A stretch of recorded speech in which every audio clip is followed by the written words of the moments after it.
ঢাকা বিশ্ববিদ্যালয়ের শিক্ষিকা শেহরিন আমিন মোনামিকে ঘিরে সাম্প্রতিক সময়ে সামাজিক যোগাযোগ মাধ্যমে ব্যাপক আলোচনা সমালোচনা চলছে। ফেসবুক, ইনস্টাগ্রাম ও ইউটিউবে একের পর এক ভাইরাল হচ্ছে তার উপস্থিতি নিয়ে তৈরি রিল ও ভিডিও। কখনো দেখা যাচ্ছে তিনি ক্লাস নিচ্ছেন, কখনো শিক্ষার্থীদের শাসন করছেন, কখনো আবার বিশ্ববিদ্যালয় প্রাঙ্গণে হেঁটে যাচ্ছেন।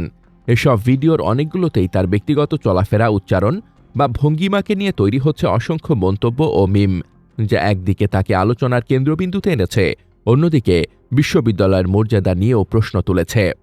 এই প্রেক্ষাপটে বিএনপি মহাসচিব মির্জা ফখরুল ইসলাম আলমগীরের মেয়ে, যুক্তরাষ্ট্র প্রবাসী চিকিৎসক শামারুহ মির্জা নিজের ফেসবুক পোস্টে ক্ষোভ প্রকাশ করেছেন। তিনি লিখেছেন, ঢাকা বিশ্ববিদ্যালয় নিয়ে এখন রিল মানেই এক শিক্ষিকার হাঁটা, হাসি বা উচ্চারণের ভিডিও, অথচ বিশ্ববিদ্যালয়ের আসল কাজ হওয়া উচিত গবেষণা, চিন্তা ও নতুন জ্ঞান সৃষ্টি।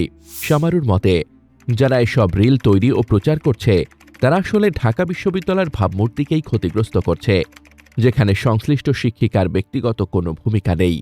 তিনি বলেন, ইদানিং ফেসবুক খুললেই এক শিক্ষিকার রিল, সুন্দরী শিক্ষিকা, ঢাকা বিশ্ববিদ্যালয়ের, বাহ, বিউটি উইথ ট্যালেন্ট।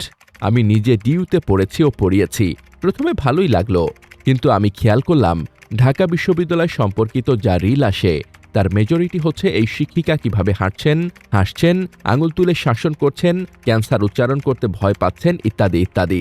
অথবা রিল আসছে ক্যাম্পাসে ভবঘুরে উচ্ছেদ, ব্রেস্ট ক্যান্সার নিয়ে আলোচনা, বিভিন্ন স্টলে বিখ্যাত কুখ্যাত ব্যক্তিদের বিশাল বিশাল ব্যানার। না, এইসব একটা বিশ্ববিদ্যালয়ের গুরুত্বপূর্ণ ঘটনা নয়। একটা বিশ্ববিদ্যালয়ের গুরুত্বপূর্ণ হচ্ছে ব্রেস্ট ক্যান্সার নিয়ে গবেষণা, দারিদ্র্য নিয়ে গবেষণা, কেন মানুষ ছিন্নমূল হয় তা নিয়ে গবেষণা, পিয়ার রিভিউড জার্নালে পাবলিকেশন, এমপ্যাথি কেন একজন নেতার গুরুত্বপূর্ণ ট্রেইট হবে তা নিয়ে আলোচনা।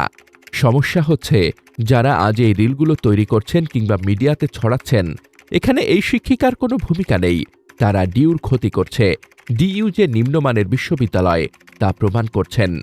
দুঃখজনক। কেমনে আমি ঢাকা বিশ্ববিদ্যালয়ের রিলের যন্ত্রণা থেকে মুক্তি পাই?